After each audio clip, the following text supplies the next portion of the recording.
Ok, vamos direto ao ponto. O que temos aqui não é uma conversa qualquer. É um plano prático, frio, definitivo. Para quem sente que o tempo está se esgotando, sabe? Pense nisso como a última linha de defesa antes do abismo. Um mapa para destruir aquela versão que nos paralisa e, finalmente, construir uma que nunca mais recua. Essa frase, ela é um verdadeiro soco no estômago. Se houver uma falha em 2026, talvez não seja possível se levantar novamente. O risco não poderia ser mais alto.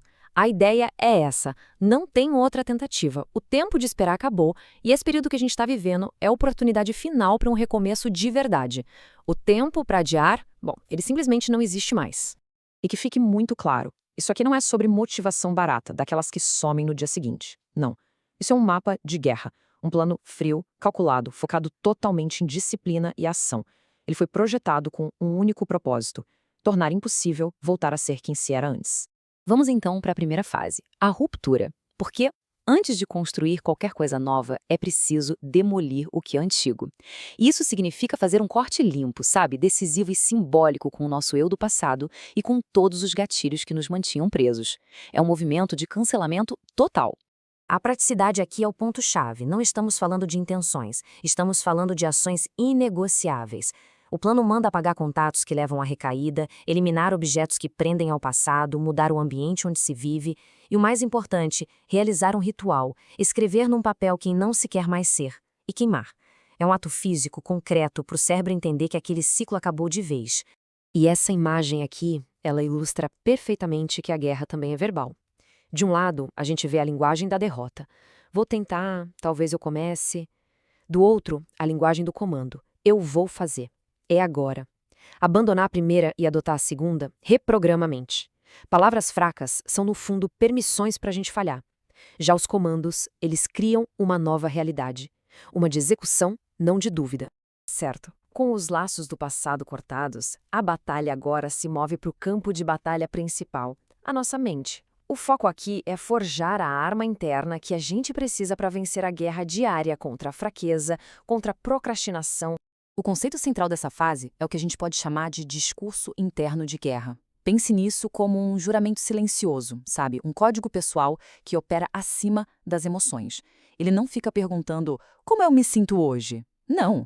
Ele afirma: isto é o que deve ser feito. É uma voz interna que simplesmente anula as desculpas antes mesmo que elas apareçam.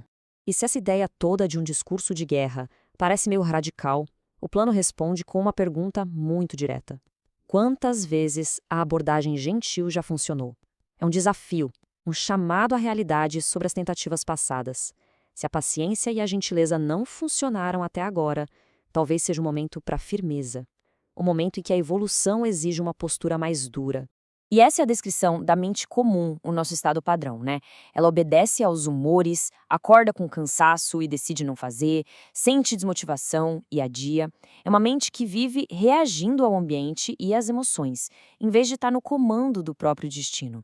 E aqui o contraste total. A mente forte, aquela que foi projetada para a guerra, obedece ao seu propósito. A missão é clara, é inabalável, não importa o estado emocional. E a grande virada de chave é essa.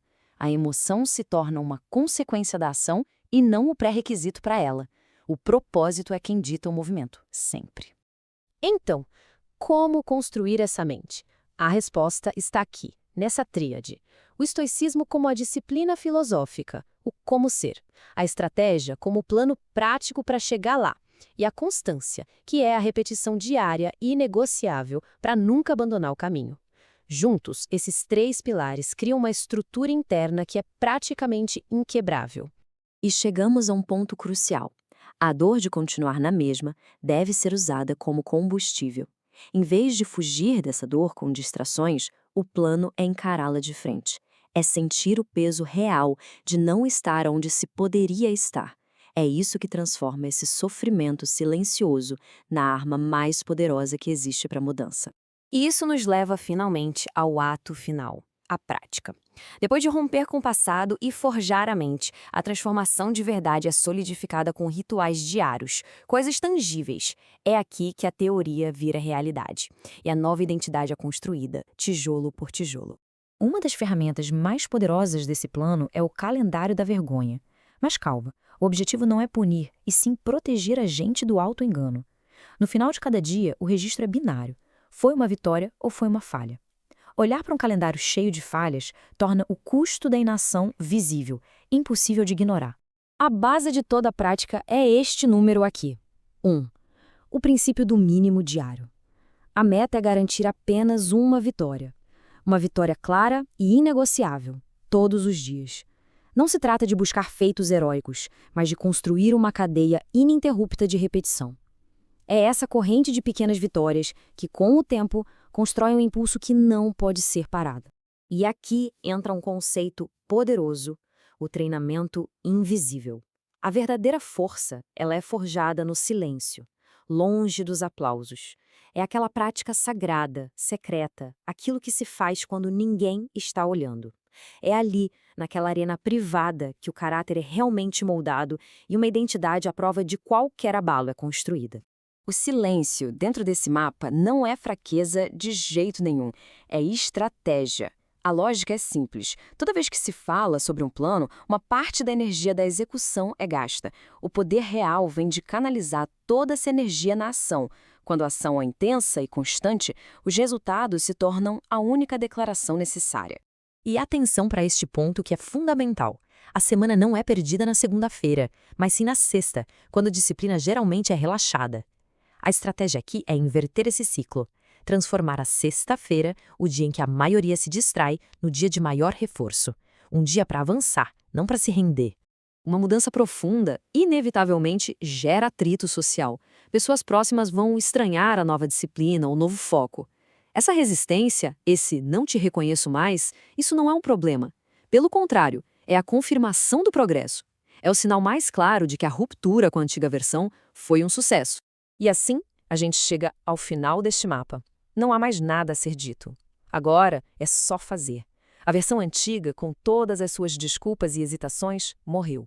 A responsabilidade, a partir de agora, é total. A questão que fica, para dar o start na ação imediata, é esta. A versão antiga se foi. Quem é que começa agora?